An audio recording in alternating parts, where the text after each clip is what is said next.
Buenos días con todos. A nombre de la Federación Ecuatoriana de Compañías de Seguros FEDESE, queremos darles la más cordial bienvenida a nuestro webinar Solvencia 2, un enfoque práctico para la gestión de riesgos en seguros. Les queremos agradecer por su importante presencia. Mi nombre es Mariela Pozo y en esta ocasión voy a ser su moderadora. Con el fin de garantizar la calidad del webinar, por favor tengan en cuenta las siguientes recomendaciones. Para una transmisión sin interrupciones, sus cámaras y micrófonos han sido desactivados. Para realizar preguntas a los panelistas, por favor, utilicen la opción de preguntas y respuestas. Para hacer comentarios, por favor, utilicen el chat. Les recordamos que este y todos nuestros webinars son grabados y los pueden encontrar en nuestro canal de YouTube, fedesec.es. También los invitamos a que visiten nuestra página web, www.fedesec.org, para más información de nuestras actividades y eventos. Al final de la exposición tendremos 10 minutos para para responder todas las inquietudes que ustedes nos escriban. Esta mañana queremos darles la más cordial bienvenida a los destacados ejecutivos de Ernst Young, que les voy a presentar a continuación. Nos acompaña Enrique García Hidalgo. Él es socio del departamento, permítanme un minutito. Él es socio del departamento actuarial de Ernst Young España. Es licenciado en Economía y Ciencias Actuariales, además financieras. Tiene un máster MBA en Dirección Aseguradora. También tiene un máster en Gestión Global de Riesgos y Entidades Aseguradoras. Es miembro del Comité de Pensiones del Instituto de Actuarios Españoles. Es un profesional experto con muchos años de experiencia en IFRS 17 y Solvencia 2, vida y no vida. Y el día de hoy nos va a compartir importantes conocimientos sobre esta materia. También nos acompaña Agustín Segase. Él es actuario por la Universidad de Buenos Aires. Tiene una maestría en Data Mini por la Universidad Austral en Argentina. Cuenta con 11 años de experiencia y más de 8 años en entidades de seguros. Actualmente es Senior Manager Actuarial en Ernst Young España. Su experiencia y especialización se destaca en las áreas de seguros de vida y no vida, Data Analytics, Business Intelligence, Solvencia 2, Risk Manager, contabilidad en seguros, finanzas, suscripción, reaseguros. Ha trabajado también como líder actuarial y de riesgos en HDI Seguros Argentina y cuenta con experiencia en todos los países de Latinoamérica. Finalmente nos acompaña también Rafael Jarrín Moreno. Él es manager actuarial de Ernst Young España también. Cuenta con más de 8 años de experiencia. Es licenciado en Administración y Dirección de Empresas y tiene un máster en Ciencias Actuariales y Financieras. Dentro de su expertise se destaca en la auditoría de cuentas anuales de provisiones de técnicas de compañías aseguradoras de vida, no vida y decesos, revisiones de Solvencia 2 e implementación de la normativa IFRS. Ha colaborado en procesos sobre valoración de la mejor estimación de provisiones técnicas, negocios de vida, ahorro y riesgo y negocios de no vida, entre otros. Para la Federación es un honor contar con estos expertos y les agradecemos por todo el apoyo y las facilidades que nos han dado para realizar este evento y les cedo el paso con mucho gusto. Bienvenidos. Muchas gracias. Muchas gracias. Rafa, si querés compartir. Sí, comienzo. Sí, y comienzo. Muchas gracias, Mariela. Mientras Rafa comparte, agradecerte a vos, Mariela, por la organización. En nombre de Iguay también y mis compañeros, agradecerle a la Federación por la posibilidad de coordinar y de compartir este webinar con ustedes, con todos ustedes, con el mercado de seguros de Ecuador. Este tema, la verdad, que es muy apasionante, tema de gestión de riesgos, seguros y solvencia. También no quería dejar pasar la oportunidad de agradecerle a Ignacio Arévalo de Ingenia Group, es un colaborador de Iguay en la región, en todo lo que son los términos de consultoría actuarial, así que muchas gracias también a Ignacio. Y bueno, por mi parte, invitarlos a este webinar, a que nos hagan llegar sus preguntas para poder responderlas al final, sin problema, ahora o también después, pero anímense a cualquier pregunta que tengan. Y por mi parte, como decía Mariela, que vengo del mercado latinoamericano, contarles que, bueno, el cambio de Solvencia 1, solvencia tradicional a Solvencia 2, sin duda es un reto, tiene desafíos, pero es una oportunidad. La verdad que es un tema complejo, que hoy Rafa, la verdad que con la experiencia que tiene va a tratar de bajarlo a tierra, a términos simples, como suelo decir yo, a que todos lo podamos entender y darles a ustedes un entendimiento inicial de qué se trata esto de Solvencia II, principalmente con origen europeo. Por mi parte, sin más preámbulo, Rafa, te dejo el espacio. Vale, nada, antes de nada, gracias a la Federación por habernos invitado. Estamos encantados de estar aquí. Y bueno, como no tenemos un demasiado tiempo, vamos a empezar con la presentación. Perdón un segundo, que no me responde. Ahora, vale, el índice más o menos de la presentación va a ser hablar un poquito del contexto de por qué, cómo surge todo el tema de solvencia, ¿no? Todas las implicaciones que ha tenido en el mundo y demás, de dónde surge. En el punto 2 compararemos un poquito los modelos de solvencia 2 que hay actualmente en el mundo, los más importantes por volumen de mercado y demás. En el punto 3 ya aterrizaremos ya en lo que es la propia Solvencia 2 del marco normativo de la Unión Europea. En el punto 4 veremos un poco el impacto, o sea, haremos un balance del impacto que ha tenido en la industria en la Unión Europea después de 8 años, si no calculo mal, de implantación de Solvencia 2, porque se implantó en 2016. Y nada, sin más preámbulos, bueno, hablando un poquito del contexto, Solvencia 2 al final surge de varios actores, de las exigencias de varios actores del mercado, ¿no? En primer lugar, las exigencias de los asegurados, ¿no? Que al final le están demandando una mayor transparencia informativa del sector, las coberturas de los productos, los movimientos contables y la información financiera en general de las compañías, ¿no? Por otro lado, las exigencias del propio mercado financiero, que demanda una armonización de la norma, de homogeneización de criterios, para poder medir el nivel de solvencia de las entidades de una manera más parecida entre las compañías, ¿no? Luego, desde el ámbito de la supervisión, bueno, debido a las crisis financieras que ha habido, bueno, en las últimas décadas, se han detectado la necesidad de que el sistema actual, bueno, pues que habría que modificarlo un poco, ¿no?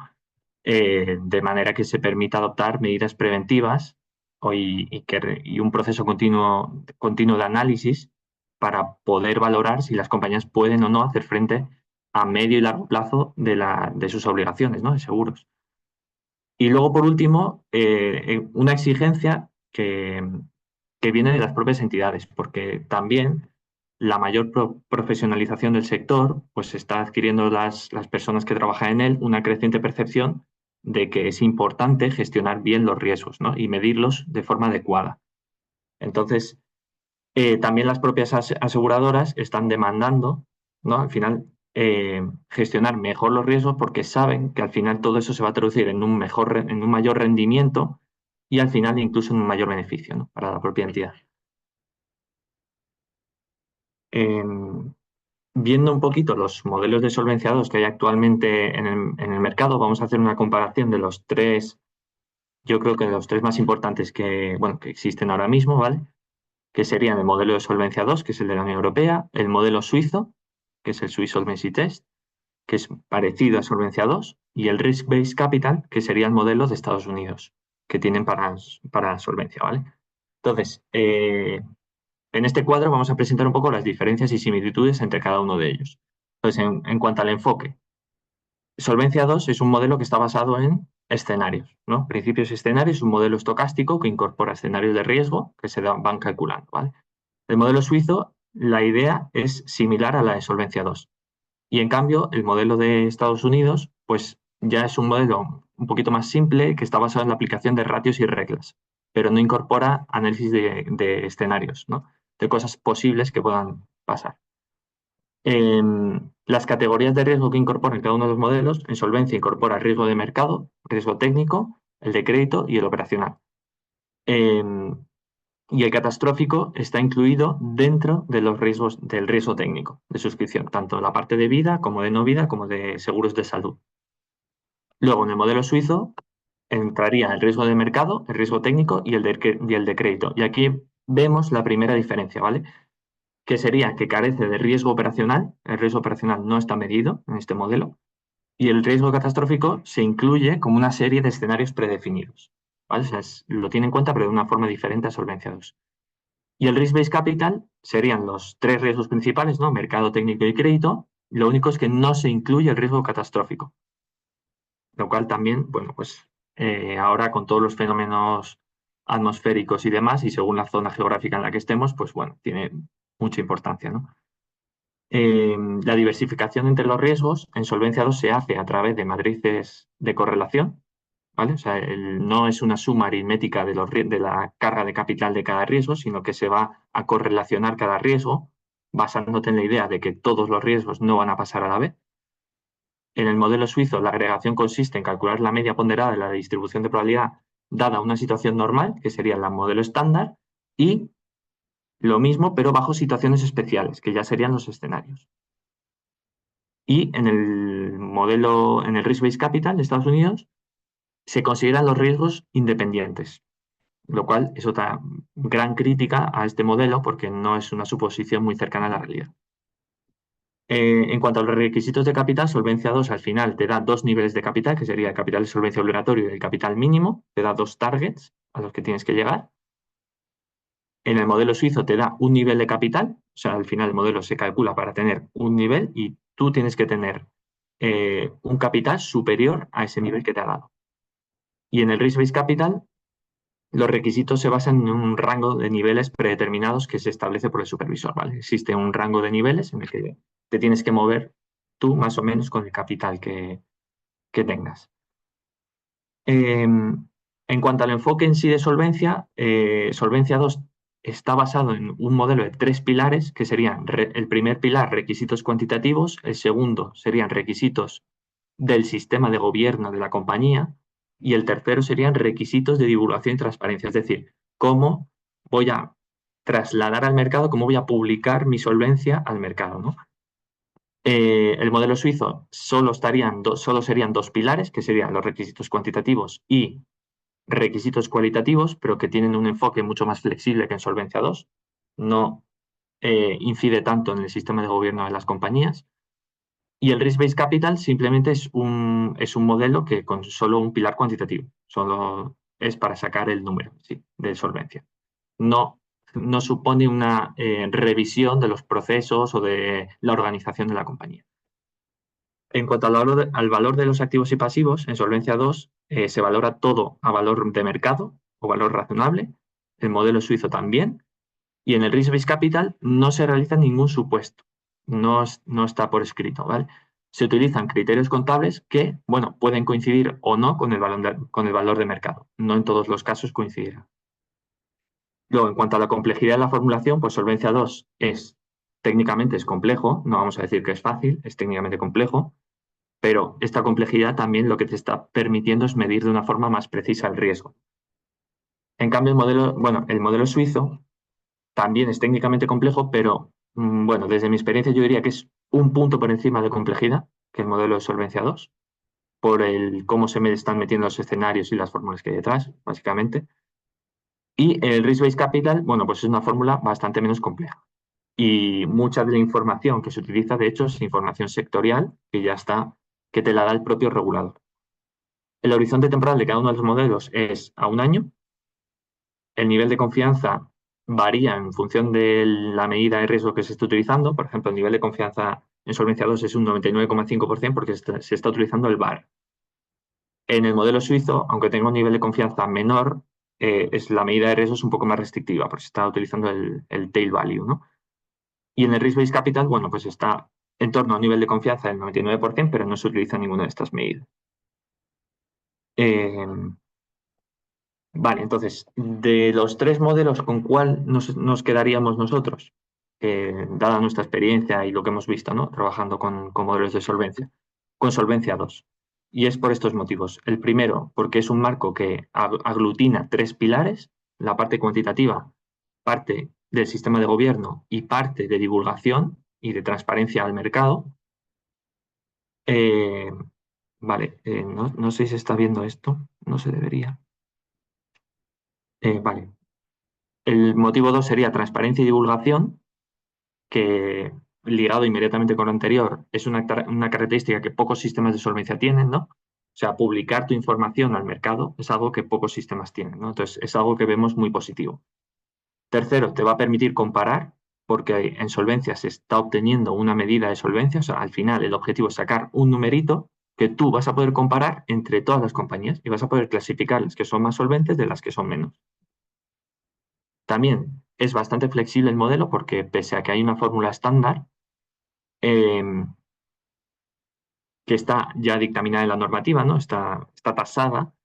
Si tú crees que no se adecua suficientemente bien a tu cartera, se puede adaptar. Existen unos parámetros específicos, unos parámetros de la fórmula que tú puedes tocar un poco, incluso puedes establecer un modelo interno y calcularlo de forma diferente. Entonces, es flexible.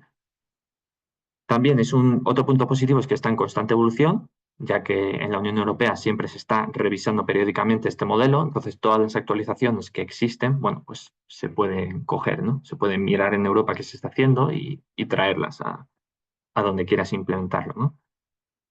Además, en Europa se está, bueno, en los últimos años, yo creo que todos sabemos que hay un enfoque muy potente en la sostenibilidad, ¿no? De todo tiene que estar enfocado a la sostenibilidad de las compañías, ¿no? Las inversiones que sean verdes, las emisiones y demás. Entonces, también Solvencia II se está enfocando hacia la integración de los riesgos ESG.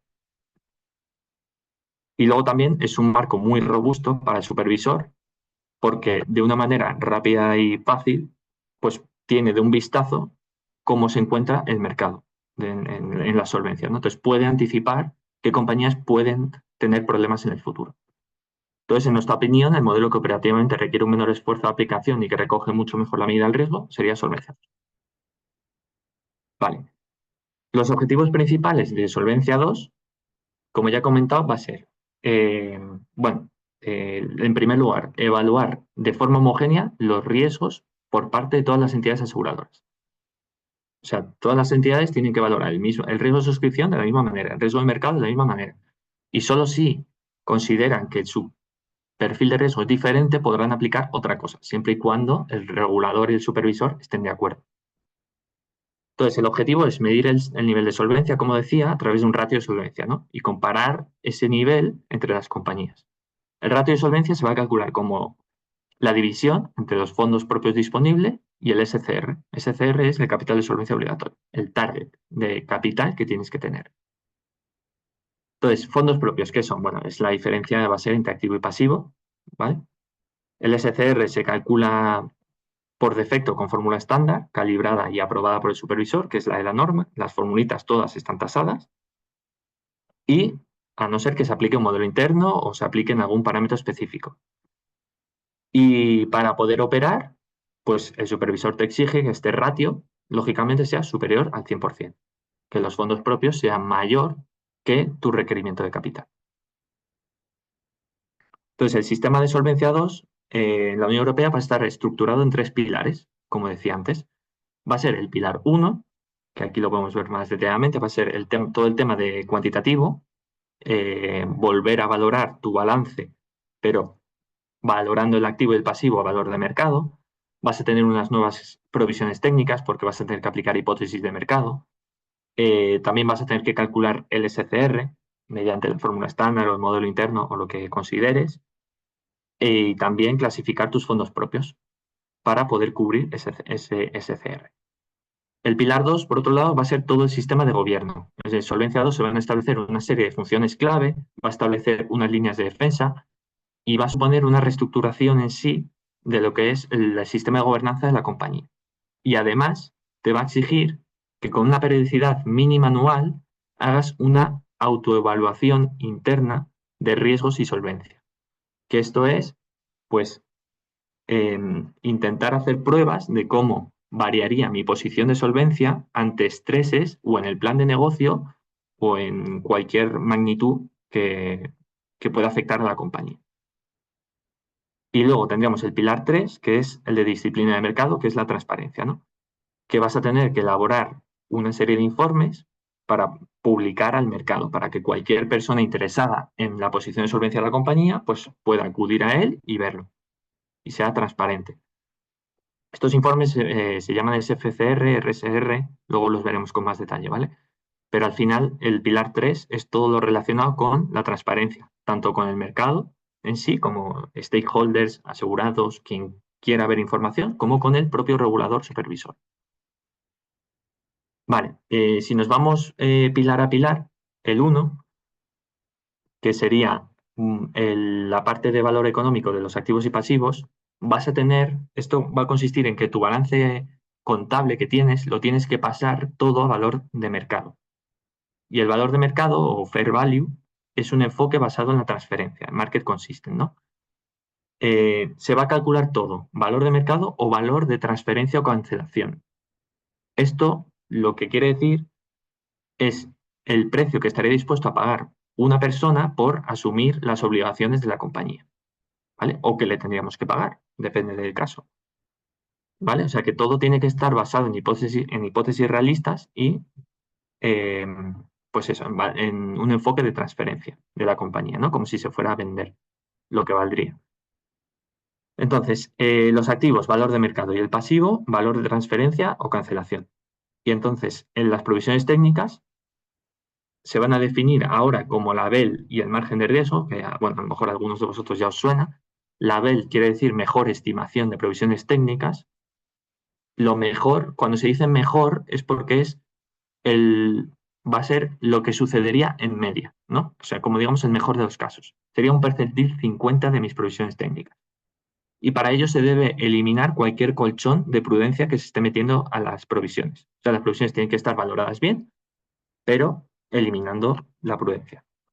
O sea, al final que se quede en un percentil 50. ¿Por qué? Ahora explicamos el resto para llegar al percentil elevado que hay que hacer. Por un lado, la parte del activo del balance económico, ¿no? Que es el balance económico, que no sé si lo he dicho, pero es el nombre que se le da al balance de Solvencia II, balance económico. Y las inversiones financieras, pues van a ir a valor de mercado, eso va a ser fácil. Los recuperables de reaseguro van a ir en el activo, que esto es la participación del reaseguro en las provisiones técnicas, calculadas según la BEL. ¿Por qué? Porque el recuperable va a ir en el activo, lo que tú esperas que te pague el reasegurador, porque en el pasivo van a ir las provisiones brutas. Entonces, lo que no pueden ir es en el pasivo netas y tenerlo en cuenta en el activo, ¿no? Entonces, para que todo cuadre, pues el activo irá recuperable, lo que tú esperas del reasegurador, y en el pasivo irá todo bruto de reaseguro. En Solvencia II, activos inmateriales o ajustes por periodificación y demás no se van a considerar. Y el resto de partidas de activo, que a lo mejor no sabemos muy bien cómo valorarlas, se considera una aproximación aceptable a aplicación de las normas internacionales de información financiera, las NIF o las IFRS, vamos. En la parte del pasivo, la BEL, como decía, va a ser el valor actual esperado de todos los potenciales flujos futuros de caja, ¿vale? En los que puede hacer incurrir la entidad para hacer frente a las obligaciones con los asegurados. A la BEL se le va a sumar un margen de riesgo que va a ser como un pequeñito colchón porque estamos en la BEL sería el percentil 50 de mis provisiones, se va a añadir un risk margin que va a ser una pequeñita parte de colchón que se va a añadir a esa provisión técnica. Pero el risk margin tiene otra connotación que es el coste que me supone inmovilizar unos recursos que serían mis fondos propios para hacer frente al SCR, ¿vale? Ahora con un gráfico lo vemos mejor. Básicamente la valoración del pasivo va a ser ver risk margin, lo que va a cambiar, y el resto de partidas de pasivo, que lo mismo, lo que decía con el activo, que no sepamos muy bien cómo valorar, se puede utilizar la IFRS.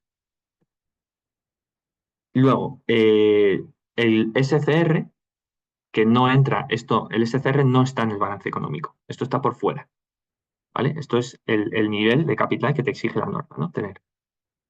Y es la provisión, se puede definir como la provisión para cubrir lo que sucede en media en la BEL, una vez tenemos la provisión para cubrir lo que sucede en media, que es la BEL, lo que comentaba, para cubrir la posible desviación de esa BEL, porque la BEL es un 50% de los casos, entonces yo quiero estar seguro, ¿no?, de que igualmente yo voy a poder cubrir mis obligaciones si pasa cualquier cosa.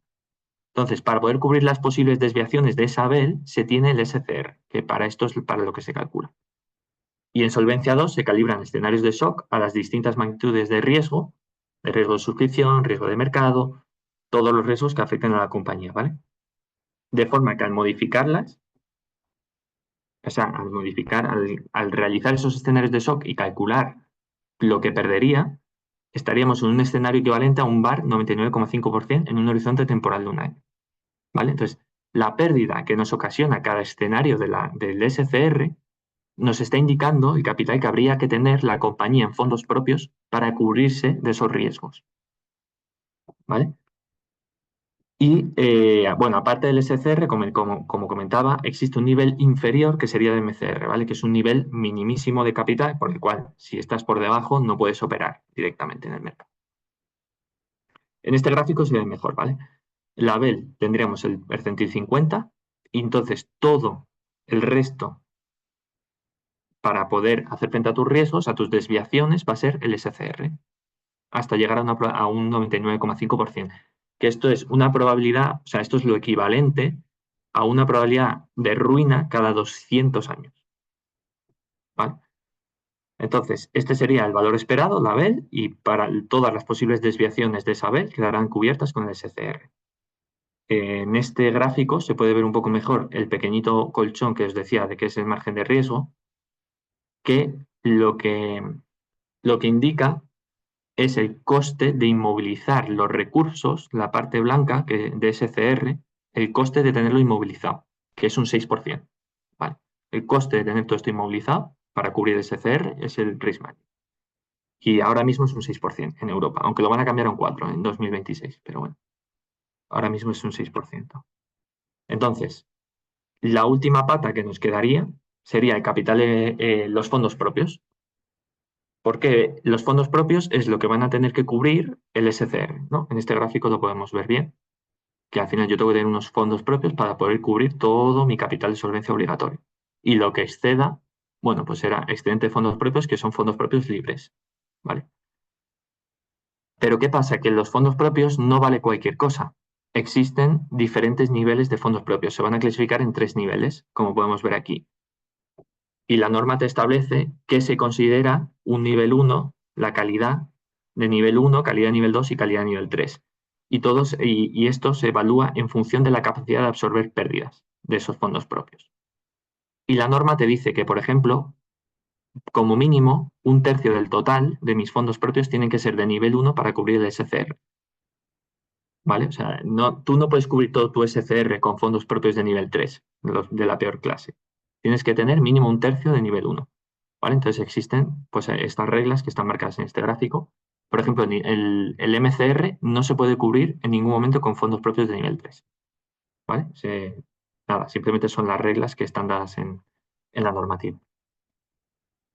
Vale, entonces, estamos pasando de un balance contable, digamos, de solvencia 1, en el que teníamos nuestras provisiones calculadas con colchón y demás, provisión de prestaciones de no vida o reservas matemáticas de vida, mis activos. Los activos normalmente sí que iban a ir a valor de mercado, ¿no? Pero hay otros activos como el intangible y todo esto, que bueno, pues se le da valor. En solvencia 2 ya no. Y se pasa a un balance que va a ser así, que va a ser valor de mercado de todo, y mis provisiones técnicas, como podemos ver, bueno, pues se les quita el colchón, es menos, y están conformadas por la BEL y el risk margin. Y aquí vais a tener todo el capital de solvencia obligatorio, y la parte que me sobra de fondos propios, pues van a ser activos libres, que puedo hacer con ellos lo que quiera. Vale, el esquema de riesgos de la fórmula de solvencia 2, de la fórmula estándar, perdón, va a ser esta. El SCR se va a calcular como la suma del Basic, SCR, este se llama Basic, más riesgo operacional, menos estos dos ajustes, ¿vale? Estos dos ajustes, no voy a entrar en detalle con ellos porque esto es un mundo aparte, pero viene a ser la capacidad de absorción de pérdidas por impuestos diferidos y por provisiones técnicas. ¿Esto qué quiere decir? Que si se diera una pérdida en mi empresa, igual al SCR, como empresa, ese año yo no voy a tener que, estaría en pérdida, ¿no? O sea, me entra una pérdida ese año y yo estoy en pérdidas, entonces no voy a tener que pagar impuesto de sociedades, que es, bueno, en España es un 25%, no voy a tener que pagarlo porque estoy en pérdidas. Entonces se me va a generar como un crédito fiscal a futuro. Entonces se espera que parte de esas pérdidas que yo he tenido a día de hoy se compensen en el futuro por ese crédito fiscal, ¿vale? Entonces, esa pequeña, bueno, pequeña no, es bastante grande, ¿vale? Esa parte hay que restársela al capital de solvencia obligatorio. Pero bueno, esto ya os digo que no me voy a meter en detalle ahora, pero básicamente el SCR está compuesto de estas tres cajas, ¿no? Luego, si desglosamos y vamos más hacia abajo, vemos que el Basic SCR estará compuesto de los riesgos de mercado, salud, contraparte, vida, no vida e intangible. Y dentro de cada uno de ellos existen subriesgos, ¿vale? Entonces, la fórmula, lo que te dice la norma de solvencia 2 es cómo se calcula cada una de las cajas. Cómo se calcula el capital de solvencia para tipo de interés, el capital de solvencia para renta variable, así con todas las cajitas. Entonces, la idea es que como todos los riesgos no van a pasar a la vez, esto se ve muy claro en mortalidad y longevidad, o sea, no te puedes subir la Q de X y bajar la Q de X a la vez, ¿no? Te va a ocurrir o uno u otro, entonces se van a agregar los riesgos con matrices de correlación, ¿vale? No se va, o sea, el capital de solvencia que te está dando mortalidad no se va a sumar de forma aditiva al de longevidad, sino que se aplicará una correlación negativa y se subirán a nivel de vida a partir de una matriz de correlación. O sea que no va a ser la suma aditiva de todos los subriesgos.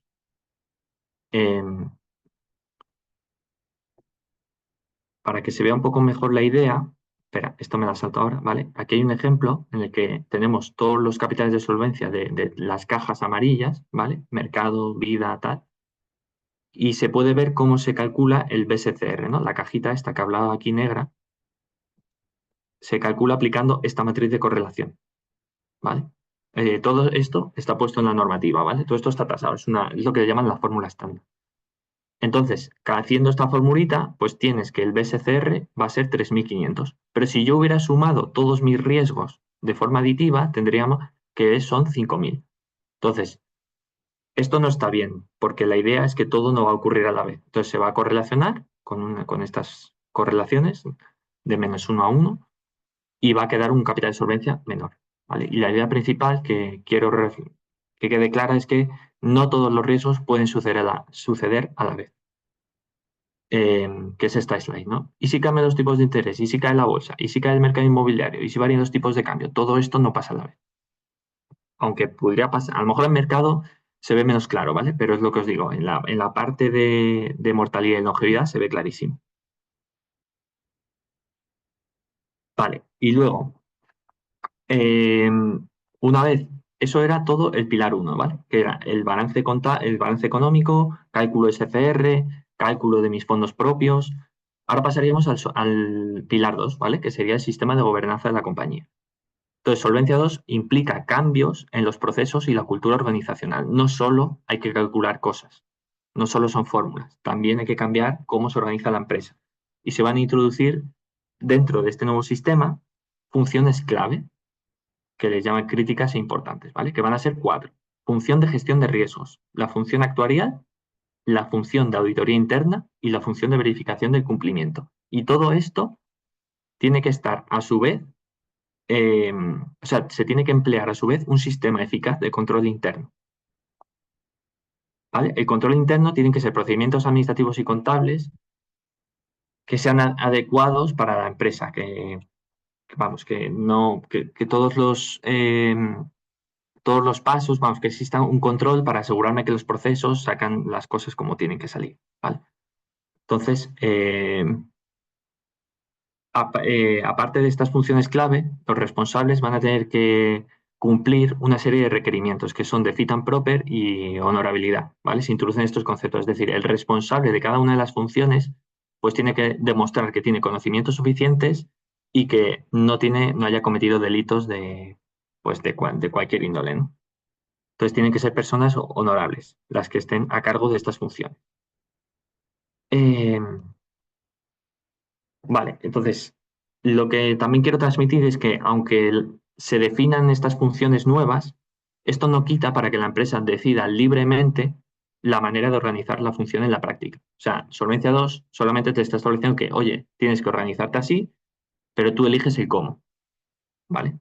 Entonces no debe traducirse en requisitos excesivamente costosos y incluso en compañías que sean pequeñas, pues puede que un responsable de una función también sea el responsable de otra, ¿vale? Puede ser el responsable de varias funciones.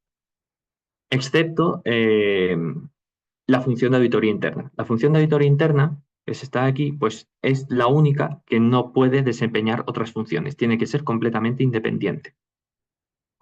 Y Solvencia II, aparte de estas funciones clave, establece 3 líneas de defensa. ¿Vale? Sería la primera línea de defensa, serían las personas que realizan los cálculos en sí, ¿vale? Por ejemplo, podría ser el departamento técnico actuarial, que realiza los cálculos de provisiones. La segunda línea de defensa vendría a ser la función actuarial, que te está diciendo que tienes que tener en Solvencia II, que debe ser independiente y que debe revisar que el trabajo que se ha hecho en primera línea de defensa está bien. Y por último, tienes que tener una tercera línea de defensa, que es la función de auditoría interna, que debe ser independiente a todo lo demás y debe verificar que tanto la primera línea como la segunda línea de defensa hacen las cosas de manera correcta, ¿vale? Y la función de auditoría interna debe basarse mucho en evaluar el sistema de control interno, en que el sistema de control interno sea eficaz en toda la compañía. Se debe apoyar en eso, porque lógicamente auditoría interna no va a tener idea de todos los temas de la compañía, ¿vale? Entonces, pues eso, quiero destacar que van a ser 3 líneas de defensa y que cada una al final desarrolla una función y tienen que ser independientes entre sí. Además de las funciones clave, se establece en Solvencia II un nuevo concepto, que es lo que os comentaba antes, que es una autoevaluación de riesgos y solvencia, que tienes un poco que analizar cómo, si tu plan de negocio se estresa o no vas a vender tanto o cualquier magnitud que creas que puede tener un impacto en tu negocio o en tu perfil de riesgo, tienes que hacer unos test de estrés para ver cómo impactaría en tu posición de solvencia, es decir, en tu ratio de solvencia, para tener claro cuáles son los riesgos que más te afectan, que más te afectarían, ¿no? Y además tienes que tener en cuenta los riesgos que no están incluidos en la fórmula estándar. Por ejemplo, en el cuadrito, en lo que he enseñado antes de las cajitas de los riesgos, esos no son todos los riesgos a los que estás expuesto en la compañía, ¿no? Uy, perdón, que se me ha ido esto. No son todos los riesgos. Por ejemplo, el riesgo reputacional, los ciberriesgos o riesgos de ESG como tal, ahora mismo no están incluidos en la fórmula estándar, ¿vale? Entonces, en esta autoevaluación, lo que te pide Solvencia II es, oye, aquellos riesgos que yo no he puesto en la fórmula estándar, por favor, analízame qué impacto tendrían en tu compañía, ¿no? O dime qué importancia tienen ahora mismo. ¿Vale? Entonces, el ORSA es una herramienta eficaz para las compañías para ser un poco conscientes de qué riesgos les afectan y en qué medida. Y luego, por último, el pilar 3, que sería el de disciplina de mercado. En Europa se tiene que publicar de forma anual el informe sobre la situación financiera de solvencia, que es un informe que es público, que está tasado, o sea, la norma te dice lo que tiene que aparecer en ese informe, ¿vale? De números, de texto, ¿vale? Te dan las pautas para que tú lo elabores y este informe lo tienes que publicar, bueno, pues en tu página web o tiene que estar a disposición de cualquier persona que lo pida, ¿no? Entonces, es una manera de que cualquier persona interesada en la solvencia pues, pueda consultar el ratio, por ejemplo, o los activos, o bueno, un montón de cosas. Y luego, de forma privada, al supervisor lo que le ayuda mucho es que se han establecido una serie de plantillas cuantitativas obligatorias que tienen el mismo formato para todas las compañías y que las tienen que rellenar de forma trimestral y anual. Entonces, esto es muy bueno porque así cada empresa no hace sus propios cuadros que son diferentes con otra compañía, ¿vale? Entonces, todo es comparable porque se pide en el mismo formato. Y esos serían los QRTs, esos que aparecen aquí. Y luego, cada 3 años, se pide a las compañías un informe que sería como el público, como el que digo que hay que publicar cada año, pero mucho más profundo y con información más sensible, pero que ese informe es solamente de cara al supervisor y se envía una vez cada 3 años. Y este pilar es lo que digo que es bastante diferencial del resto de modelos de solvencia porque al final hay pocos modelos de solvencia en el mundo, o, vamos, yo no conozco que tenga esta disciplina de mercado, ¿no? Y transparencia. Entonces, analizando un poco el impacto que ha tenido en la industria, la implantación de Solvencia II en Europa, ¿vale? Vemos varios puntos positivos. El primero de todos y más evidente es que se ha producido una mayor solidez financiera, ¿no? ¿Por qué? Porque los requisitos de capital son más rigurosos y se alinean más cerca los niveles con los riesgos asumidos. El segundo punto es que, bueno, pues como es un enfoque basado en riesgos, se está teniendo en cuenta mejor la naturaleza de los propios riesgos a los que se enfrentan las compañías aseguradoras, ¿vale? Están muy especificados porque estamos valorando riesgo técnico y demás que, por ejemplo, en banca no aparece, ¿no? O sea, riesgo biométrico y estas cosas, en banca nada. Entonces, Solvencia II, como es específico de aseguradoras, pues se están teniendo en cuenta las cosas de manera muy específica del sector. Luego, el tercer punto muy positivo ha sido la transparencia y divulgación, lo que ya llevamos comentando a lo largo de la presentación, que existe información muy detallada sobre las compañías y puede ser consultada libremente. Un punto muy positivo ha sido la armonización.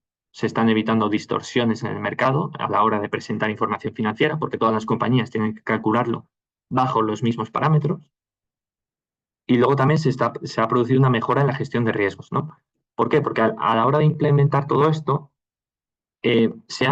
las compañías han necesitado procesos más sofisticados, ¿no? Y efectivos, porque se han dado cuenta que a lo mejor las cosas, oye, pues no las tenían tan bien puestas, no tenían todo tan bien modelizado, o lo tenían todo un poco manual, controles, a lo mejor no había muchos controles, ¿vale? Entonces se ha mejorado mucho la gestión del riesgo.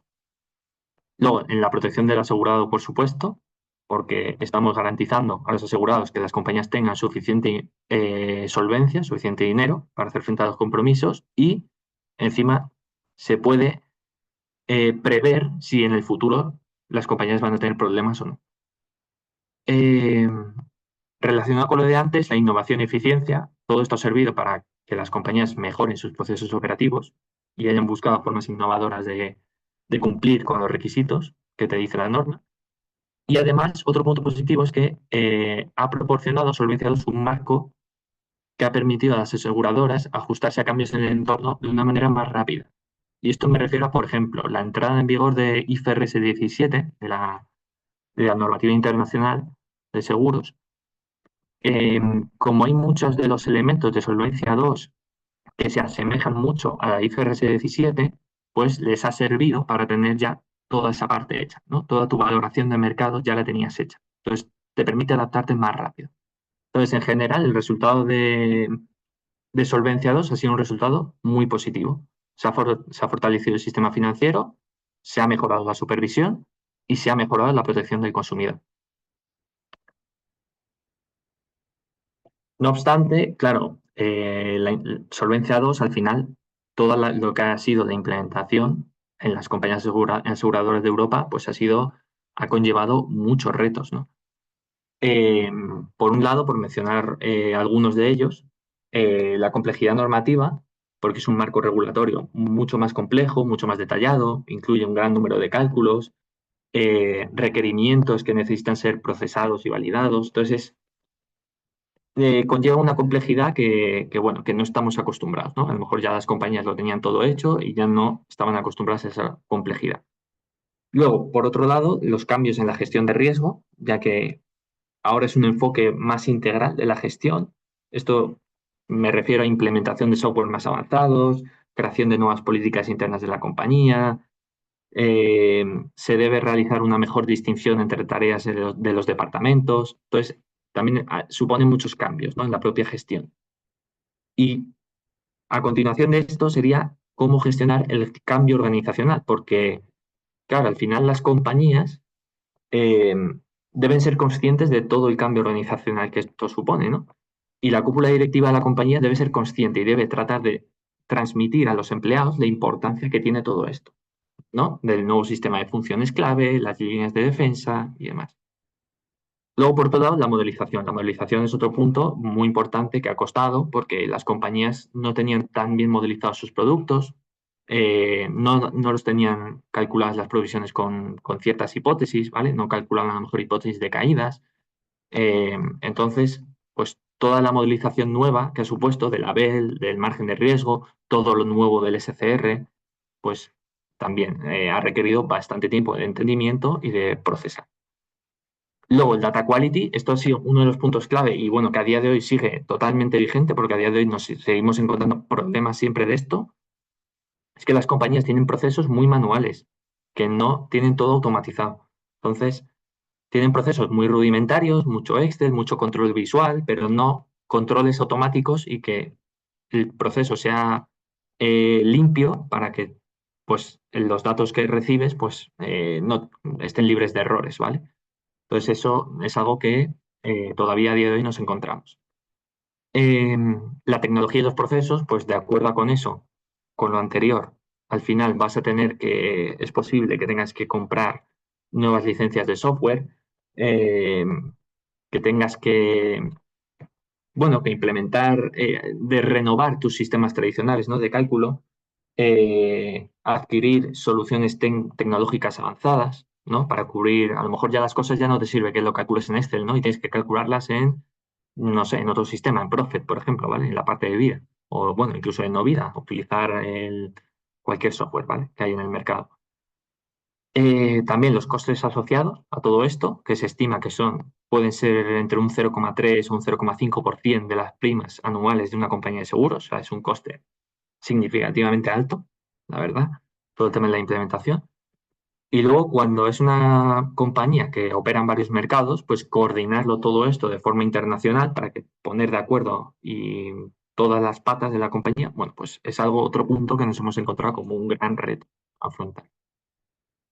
Entonces, ya por último, solamente decir que desde EY, bueno, pues contamos con mucha experiencia para poder afrontar todos estos retos. Y por nombrar algunos de ellos, pues podemos realizar análisis gap relativo a cada pilar de Solvencia II, valorar la situación actual de la compañía con los actuales sistemas, actual sistema de organización, actuales cálculos y ver cómo o qué cosas se van a tener que cambiar y más o menos establecer unas guías de cómo, ¿no? De cómo realizarlo. También somos especialistas en procesos de datos, ¿no? Relativos a la calidad, mejora y procesamiento de los mismos, ¿vale? Tenemos mucha experiencia, de hecho estamos desarrollando bastantes herramientas sobre esto para mejorar la calidad del dato. También tenemos, bueno, todo el tema de modelización actuarial, también lo hemos visto en muchísimas compañías, tenemos que valorar carteras cada 2x3 en nuestro trabajo, o sea que somos expertos en valorar BEL, Risk Margin, SCR, también analizar cualquier carga de capital que se espera de la aplicación de Solvencia II, somos capaces de realizar proxies, aunque no tengas implementado Solvencia II, podemos utilizar proxies para poder sacar esa carga de capital, ¿vale? Y bueno, y en sí también tenemos mucha experiencia en todo lo que es el tema de sistema de gobernanza de las compañías, el desarrollo de las políticas que debe tener Solvencia II, cómo se debe organizar los distintos departamentos, los procesos y demás. Así que, bueno, ahora dejo por mi parte a Enrique que comente. Muchas gracias, Rafa.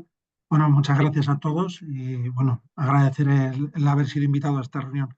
Voy a aprovechar un poquito el resumir la presentación que ha hecho Rafa, porque además Solvencia II es una norma muy extensa. Hemos intentado dar las principales pinceladas y los principales requerimientos, ¿no? Implicaciones que tiene.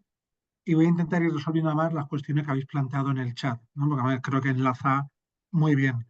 Evidentemente, como habéis visto, supone un cambio en cálculos, cálculo tanto del valor de provisiones, posiblemente en el valor de los activos, y luego un cálculo en los requerimientos del capital.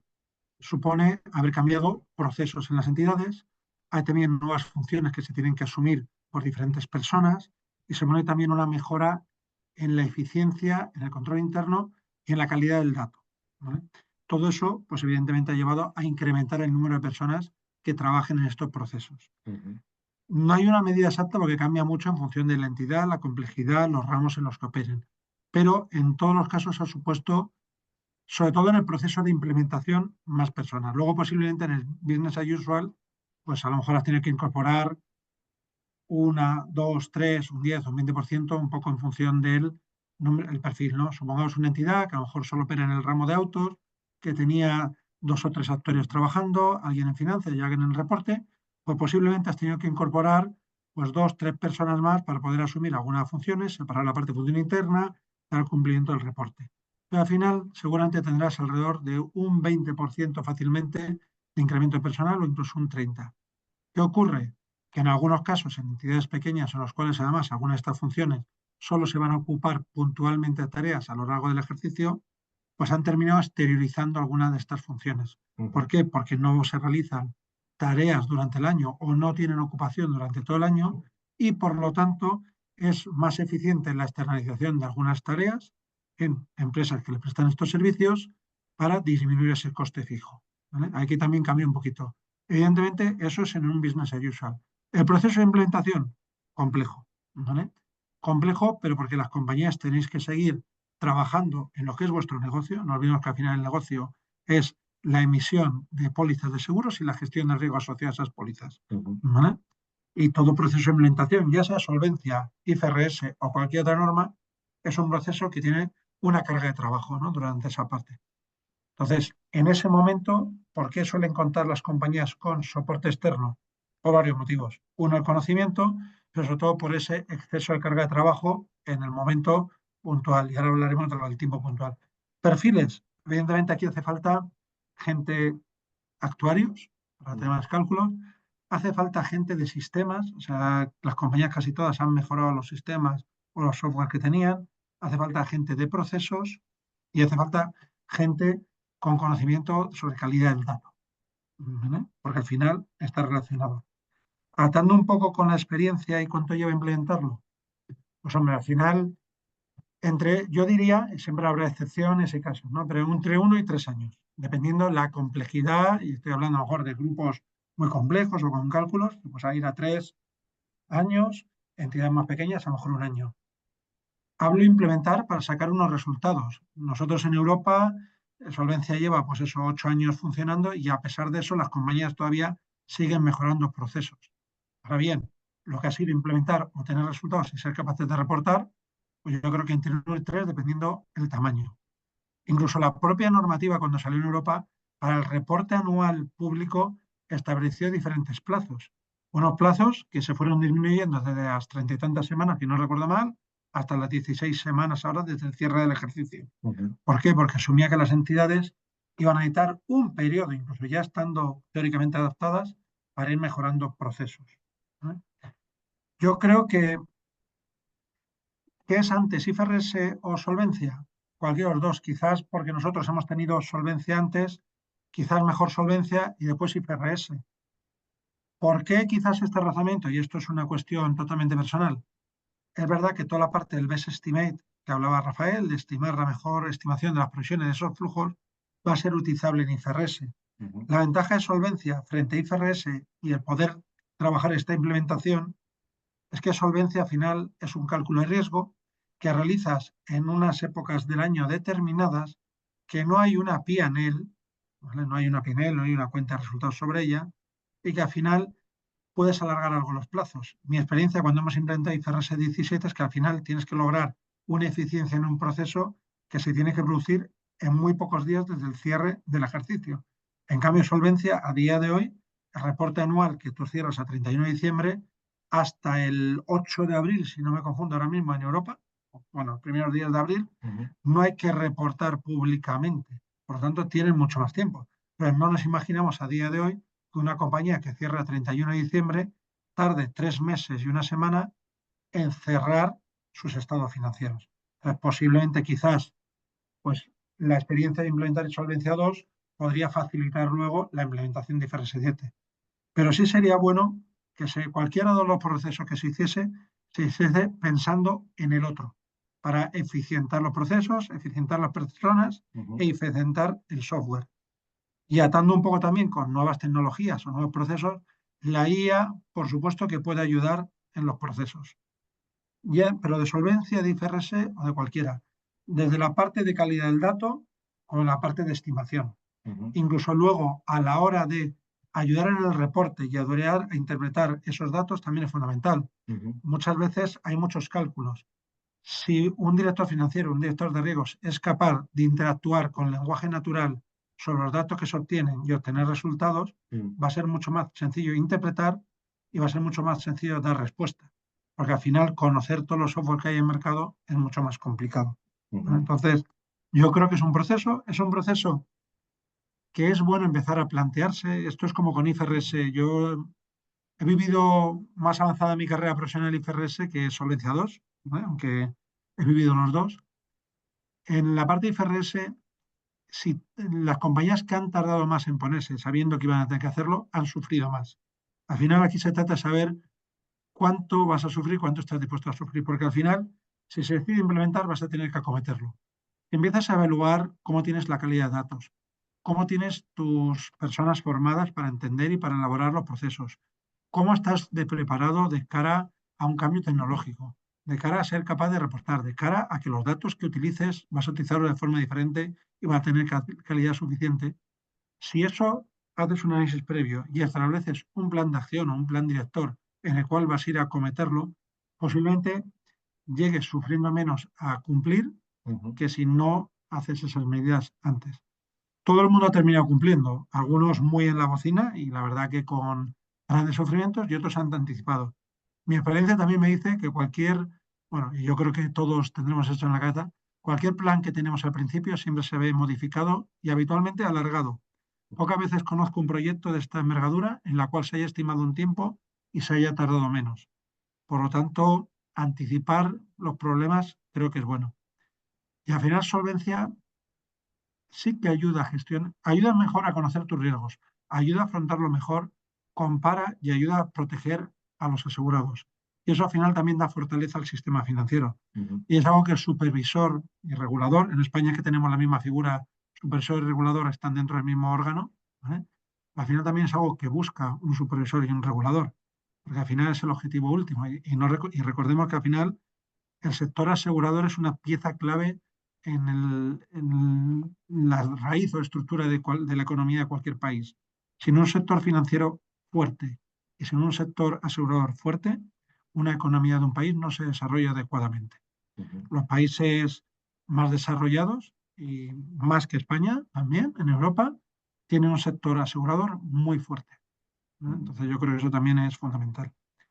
La idea, bueno, era en esta presentación, dar una breve introducción, por supuesto, estar a vuestra disposición y esperamos además colaborar con la Federación pues, en el futuro para ir transmitiendo este conocimiento y ayudar en lo posible a implementar estas medidas, ¿no?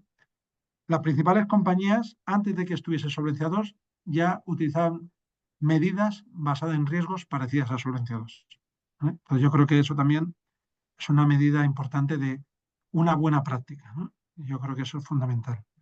Pues bueno, agradezco la presencia de todo el mundo, espero que haya sido interesante y sobre todo que, bueno, esta hora y pico que hemos estado, que haya sido útil para todos ustedes. Y bueno, muchas gracias, Mariela. Mariela, muchas gracias. Gracias Enrique, Rafael, excelente la presentación, es correcto. Nosotros vamos a continuar avanzando con ustedes en futuros eventos, cursos sobre este tema, vamos a ampliar esta materia y les invitamos a que estén atentos de todo esto. Les agradecemos una vez más a todos su presencia y les agradecemos también a nuestros panelistas de lujo que esta mañana nos han acompañado. Muchas gracias a todos y nos vemos en otra oportunidad. Que tengan un buen día a todos. Muchas gracias. Buenos días. Gracias. Hasta luego. Muchísimas gracias. Hasta luego.